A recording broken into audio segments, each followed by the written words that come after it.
श्री शिवाय नमस्तुभ्यम। हर हर महादेव। 25 फरवरी से सीहोर कुबरेश्वर धाम में महाशिवरात्रि शिव महाप्राण कथा शुरू हो गई है।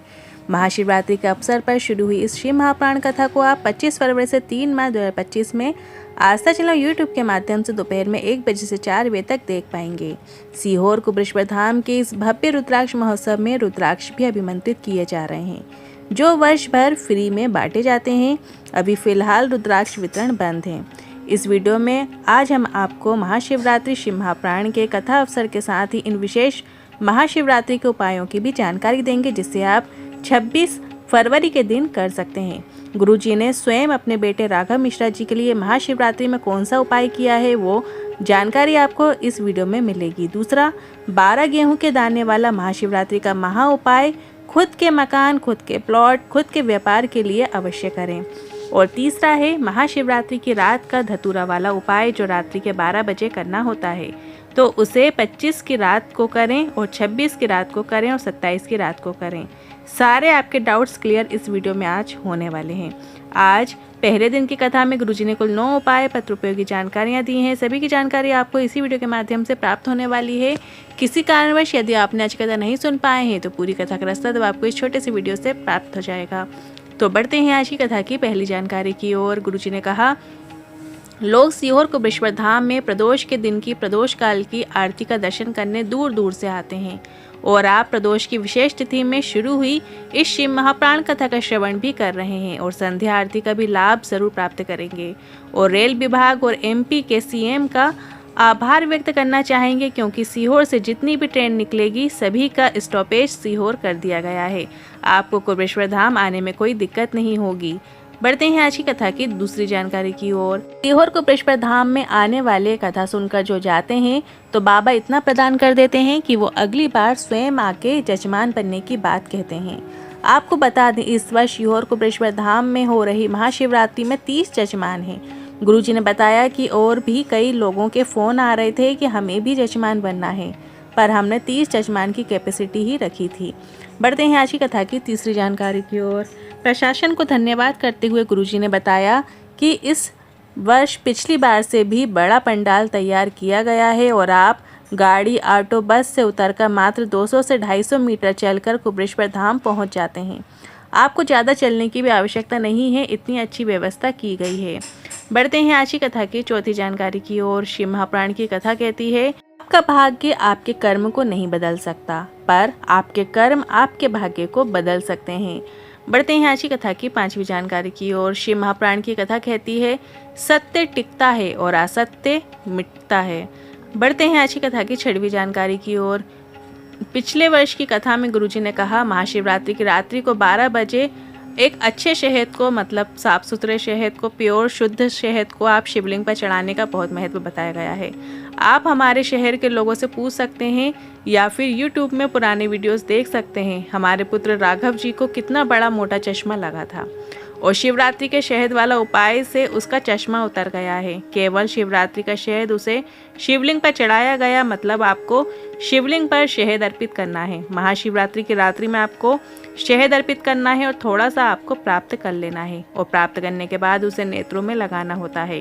अब नेत्रों में लगाने से तात्पर्य गुरुजी ने काजल की तरह लगाने को कहा है। थोड़ा सा जलन और तकलीफ हो सकती है, पर वो शहद नेत्र की ज्योति को 12 ज्योतिर्लिंग की तरह केंद्रित कर देता है।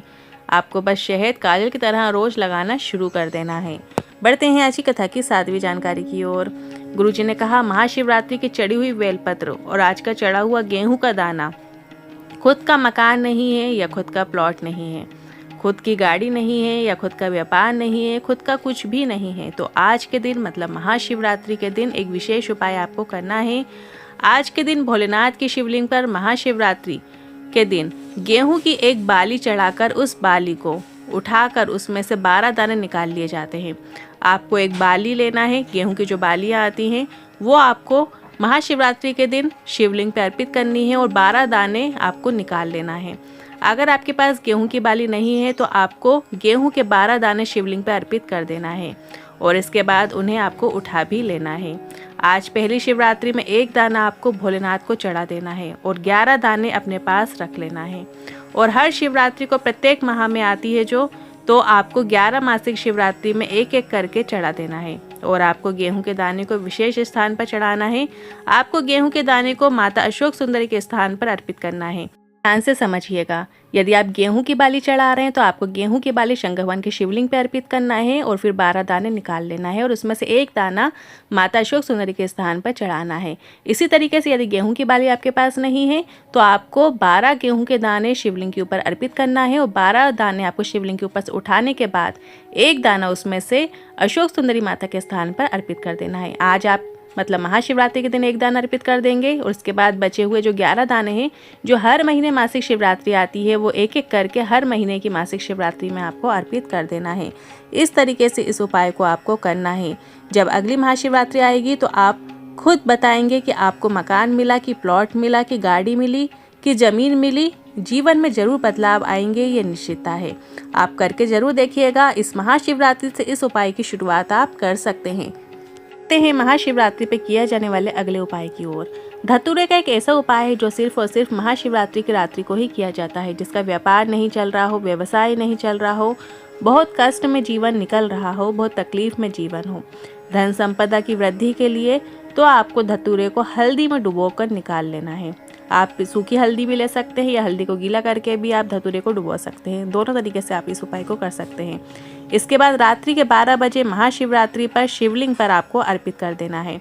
रात को 12 बजे आपको ये जो हल्दी का धतूरा है शिवलिंग के ऊपर अर्पित कर देना है। इसके बाद धतूरे को 5 से 10 मिनट बाद उठाकर ले आइए और श्री शिवाय नमस्तुभ्यम बोलते हुए इसे लाल कपड़े में बांधकर व्यापार वाले स्थान पर कहीं पर भी उसको बांध दीजिए। व्यापार कभी नीचे नहीं आ सकता, व्यापार आगे ही बढ़ता चला जाता है। ये उपाय आप अपनी खेती के लिए भी कर सकते हैं।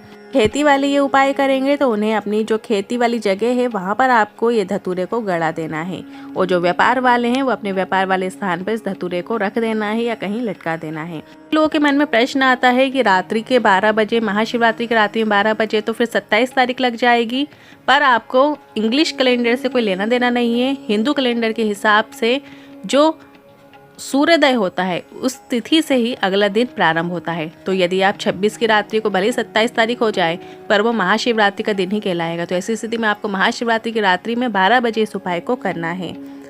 भ्रमित नहीं होना है। 26 फरवरी 2025 को सुबह 11:08 से महाशिवरात्रि होगी जो कि पूर्ण होगी 27 फरवरी 2025 में सुबह 8:54 पे। तो आपको 26 को महाशिवरात्रि का उपवास रखना है, व्रत रखना है और उपाय भी आपको 26 की सुबह, दोपहर, शाम और रात्रि में आप कभी भी कर सकते हैं। जो भी उपाय गुरुजी ने बताया है, पर ये वाला उपाय आपको रात्रि में करना है। बढ़ते हैं अगली नौवीं जानकारी की ओर। इस कथा के बाद गुरुजी की जो अगली शिव महापुराण कथा है वो 6 मार्च से 12 मार्च भटिंडा पंजाब में होगी, जिसका एड्रेस इस प्रकार है। पटेल नगर रिंग रोड में शिव महापुराण कथा होगी। आज के उपाय से जुड़े मन में कोई सवाल या क्वेश्चन तो कमेंट के जरिए पूछ सकते हैं। वीडियो थोड़ा भी उपयोगी लगा हो तो वीडियो को लाइक करके कमेंट बॉक्स में हर हर महादेव जरूर टाइप कीजिएगा। साथ ही हमने एक व्हाट्सएप चैनल बनाया है जिसकी लिंक हमने कमेंट बॉक्स में पिन कर दिया। आप उस लिंक पर टच करके हमारे व्हाट्सएप चैनल को ज्वाइन कर सकते हैं जो कि एकदम फ्री है। हर हर महादेव। श्री शिवाय नमस्तुभ्यम।